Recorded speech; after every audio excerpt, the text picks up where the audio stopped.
there is only one real cure for a hangover: death.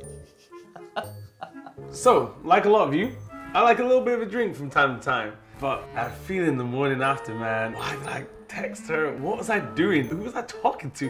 Why do I feel so rough? You guessed it, a hangover. What is it and why do we get them? And the question is, can we actually avoid a hangover? So it's pretty obvious. Don't drink, avoid that booze, don't get lost in the sauce. But realistically, that's not gonna work, is it? Whether it's a dry mouth, the headaches, the nausea, them horrible shakes, we're all too familiar of the after effects of a serious drink up. I suffer badly in the morning. I don't do hangovers really too well at all. I've had hangovers that lasted 3 days before, and I still never thought to myself, I'm not doing that again. That one? Yeah. Sorry. My solution is usually just lie in bed and pull the blinds down. So people have been debating this for years and years and years, and everyone has their own idea of what a hangover is. One thing that keeps on coming up is dehydration. And actually, when you think about it, there's some logic to this. So alcohol, like tea or coffee, is what we call a diuretic, which means it makes you pee more, and so you're losing fluid, hence getting more dehydrated. So a lot of people think these symptoms are due to dehydration. The question is, are hangovers just dehydration? Doctors Chris and Zan van Tulleken decided to put their bodies and their livers on the line to test this, all in the name of science.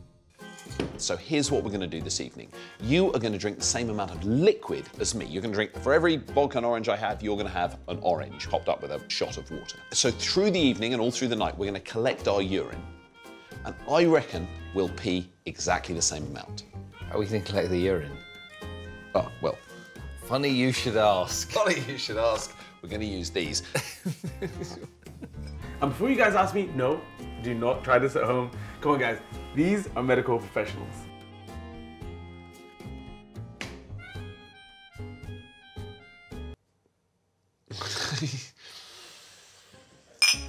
So that's a pretty straightforward experiment to put it to the test, comparing the same amount of liquid intake, just one alcohol, one not alcohol.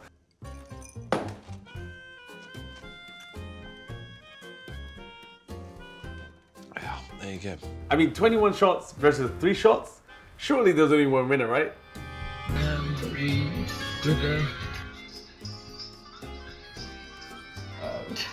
we should go dancing. We could go for a little dance. You don't remember any of this? And how do you feel today? Dry as a bone. Wow. I mean, they look exactly the same. If you weighed them? In fact, 2.8 litres for me and 2.7 litres for you. So I am more dehydrated. That is absolutely astounding. I feel incredibly dehydrated. I feel like that's my problem. And I'm wrong. So this may only be a simple test for 2 people. However, the results are kind of surprising. So clearly, dehydration is only a really small part of the story when it comes to a hangover. So the question is, what actually is a hangover? Now, to take a look at what goes on in our bodies that makes us feel so rough and lousy, we actually have to investigate exactly how the alcohol reacts to our blood.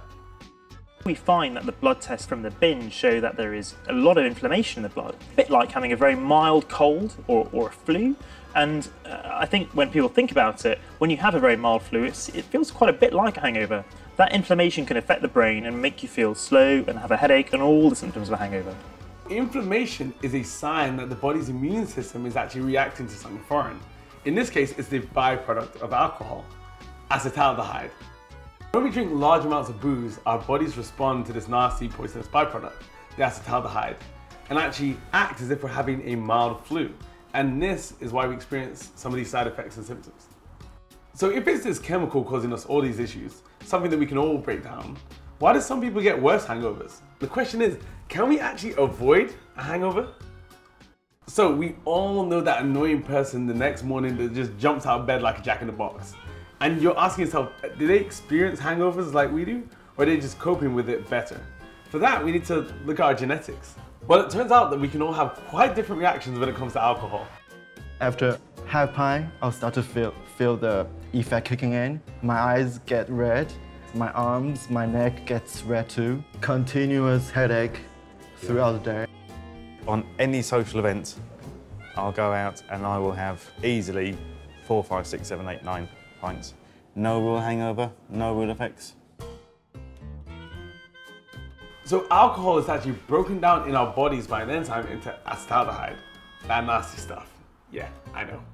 And then further broken down by another enzyme into carbon dioxide and water. And so what comes into play is that different people have different levels of these enzymes in their body. And this comes down to genetics. We can clearly explain these different experiences with alcohol on the basis of genetic variation.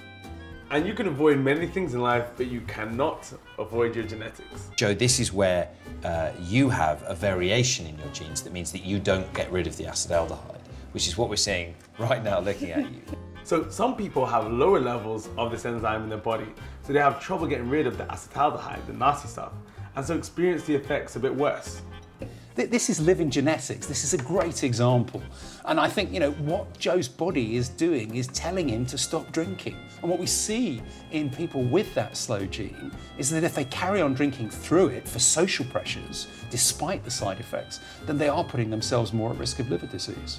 Other people who can break down this dangerous stuff a little bit more quickly can actually drink without getting the effects of a hangover. However, the body uses a hangover as a sign to tell you that, hey, your liver's taking in a lot of alcohol and maybe you slow down a little bit. The alcohol is still being broken down by the liver, and the breakdown products of the alcohol are what's causing the damage to the liver tissue. So there are many different theories about a hangover, dehydration, this and that, different types of booze, but it all comes down to our genetics and our enzymes. And the thing we need to remember about a hangover is it's not always a bad thing. Sometimes your body's just telling you, chill out, bro, take it a little bit easy.